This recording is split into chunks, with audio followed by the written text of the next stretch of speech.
যদি চান তাহলে আমরা জনপ্রতিনিধির নির্দেশে এখানে আসবো অন্তত 6 মাসে একবার মিনিমাম, আর সবসময় যোগাযোগ রাখবো। আপনারা যদি চান ঘোড়ার চিকিৎসা আমরা করাবো। আপনাদের মেডিসিনের ব্যাপারটা আমরা সম্পূর্ণ দিতে পারবো না, মেডিসিনটা আপনাদের চিকিৎসা আমাদের, ঠিক আছে। কিছু কিছু মেডিসিন আমরা দেবো, একেবারে তো দিব না তা না। আপনারা ঘোড়াটাকে ভালো করে যত্ন করেন, প্রয়োজনে 2 দিন 3 দিন ওকে হাঁটান না, রেস্টে রাখেন। আপনারা 2 দিনে কত পাবেন? হয়তো 2 দিনে 1000-2000 টাকা পাবেন, কিন্তু ঘোড়াটার দাম হচ্ছে আপনার 4 লাখ। তাহলে 1000-2000 ইনকামের জন্য 4 লাখ ইয়েটা মারা যাবে, এই কর্মক্ষম জিনিসটা মারা যাবে, তখন আপনাদের কিন্তু আরো ক্ষতি হবে, আরো লস হবে।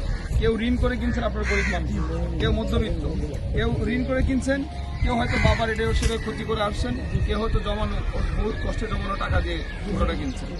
ঘটনা হচ্ছে আপনারা আজকে টিপ পাইছেন, ওর যে খাওয়া হয়েছে এটা মানলেন না, নিয়ে ঘোড়া নিয়ে দৌড় দিলেন, কিন্তু একটু করবেন না। প্রয়োজনে আপনারটা না আরেকটা ভাড়া নিয়ে তাকে খাটাবেন, ওকে 2 দিন রেস্ট দিবেন। এই আপনি বুঝতেছেন?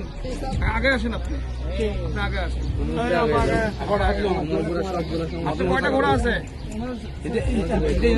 আসেন, 3টা। একে রেস্ট দেন। ও তো কথা বলতে পারে না, আপনি কথা বলতে পারতেছেন। আপনার পেট ব্যথা হলে আপনি আমাকে বলতে পারতেছেন, ও কিন্তু খালি চিৎকার করবে, ও বলতে পারতেছে না। তারপরে যদি ওকে খাটান তাহলে আপনি কিন্তু কি হবে? আপনার কি হবে? গুনাহ হবে। এখন আমাদের ওই আইন আমাদের হয়তো মানে না মানুষের, কিন্তু আপনাদের নিজস্ব একটা ইয়ে করতে হবে যে পশুটা আপনাকে খাটায় আপনার হাতের অন্য ব্যবস্থা করে দিচ্ছে, যে পশুটাকে এভাবে মেরে ফেলবেন এই অধিকার আপনার নাই। জুলুম করা হবে, গুনাহ হবে, সবই বোঝেন আপনারা, কিন্তু মানে প্রয়োগ করেন না। আইন আছে, প্রয়োগ করেন, নিয়ম আছে, মানেন না। এই এখন নিয়ম মানেন, প্রয়োজনে বুদ্ধি করে দয়া করে আপনারা এই ঘোড়াটাকে রেস্ট দেন। যে ঘোড়াগুলো অসুস্থ তাকে রেস্ট দেন। যদি ভাড়া পান অন্য একজনকে নিয়ে আসেন, আপনাকে দেখা যাবে। আরো রেস্ট দেন, এটা মিনিমাম 7-8 দিন।